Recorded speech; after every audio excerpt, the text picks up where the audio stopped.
Here's my problem with modern sci-fi. It always cuts to black right when I start caring. Project Hail Mary? Great. Humanity survives. Science wins. And then we're done. No, I want to stay in that universe. Drop me in a random star system. Low fuel, no plan. Let me figure it out. That's why Foundation Galactic Frontiers is interesting. Yes, that Foundation. Isaac Asimov.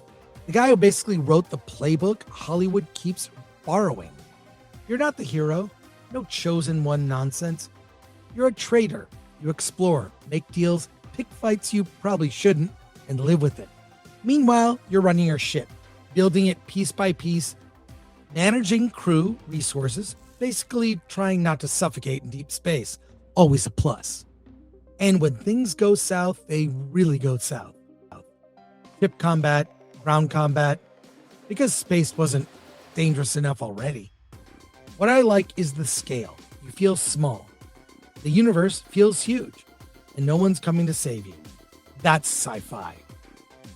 Check the link in the description or scan the QR code to download it. Mobile, PC, your choice. You'll get a free hero and battleship to start and use my code for extra resources. Because trust me, you're going to need the help. Movies end. This is where the story keeps going. New X-Men director officially confirms plan for multi X-Men movies.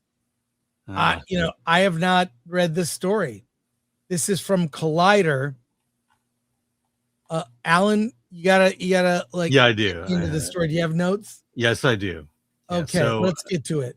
So let's find out who has been gifted the honor of destroying the X-Men legacy. Marvel is clearly building more than a single reset. Director Jake Schreier told Collider's Steve Weintraub ahead of the release of Beef Season 2 that the immediate goal is one great movie. At the same time, he and Marvel are already talking about longer-term possibilities. They're asking where the story could go next, with comic arcs feeling fresh and which parts of the X-Men lore haven't been explored on the screen. The new screenplay recently picked up by Lee Sung-jin, creator of Beef, and Joanna Kahlo, writer and co-showrunner of Beef.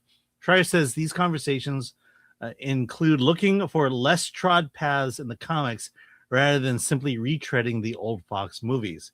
He's careful not to give plot details, but his comments made it clear that the studio isn't treating this as a one-and-done reboot. Instead, they're planning with expansion in mind while still focusing on making the first film work on its own.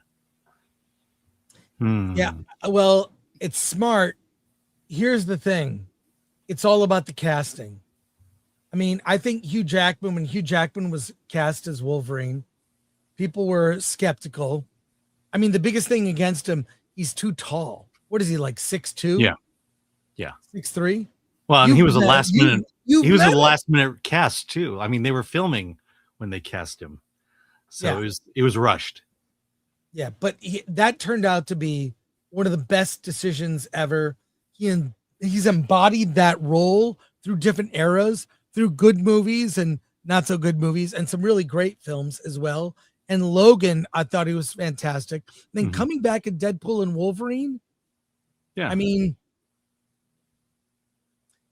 like I was like, oh, that's a good idea. Yeah. Then they finally get to the yellow suit. Yeah. I mean, he understood the tone of Wolverine. Regardless of what you think of the stories, he embodied Wolverine. That's exactly right. He embodied like the aura, the character, everything about him. He really just made that work. He made you feel sympathy. Like one of my favorite lines from the first X-Men, does it hurt when the claws come out? Does it hurt? Every time. Every time, yeah. Yeah. What a great line. Like to give empathy for this tragic character with this superpower, this curse. So I don't know. I've always liked Hugh Jackman. How are we going to say goodbye to the last generation of X-Men to have a whole new cast? I know. I mean, how do you say goodbye? I mean, maybe you kill them off in a movie. Well, the next two movies, but it's going to feel too TV to me. I kind of feel like the new X-Men is going to feel like a Disney Plus series and not a movie. Yeah. Well, let me ask you this. You've seen Beef and you loved Beef. I thought Is Beef was great. this the team that could do the X-Men justice? Well, how much sex is in it? As much as there were in the first 3 movies. I mean, Beef is like got really kind of raw, so to speak. Yeah, maybe. I mean, quite frankly, I think that's what attracted me to X-Men when I first started collecting comic books. It wasn't a goody two shoes type story. It got raw. I mean, look, I collected at the Hellfire Club. I mean, how much more raw do you get than that? Yeah. Well, I like that he said the words "one good movie." Focus on one good movie. Well, what era of X-Men are we talking? Like, the original 5 in the Academy. What also time? Is it going to be a period piece? Is it going to be modern X-Men? Is it like maybe a new team with because there have been countless different teams of X-Men. Yeah. And then they break up and people leave and then come back. And I mean, it's kind of all over the map. Yeah. I mean, there are 2 teams you could go with. You can go with the original, or you can go with the reboot, the John Byrne, Chris Claremont X-Men. Yeah. And the thing is especially with the Chris Claremont X-Men, you have great stories you could pull from. And the question is, are they going to pull from those great stories, or are they going to rewrite something? Are they going to pull from the recent X-Men where Iceman is gay? Right. I think they go with the Chris Claremont era. They should.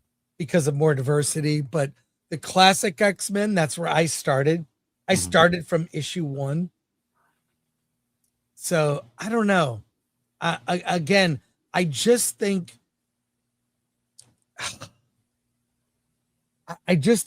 Marvel's going to have problems post Doomsday. That's not a well. They have problems pre Doomsday. They have problems now. Yeah.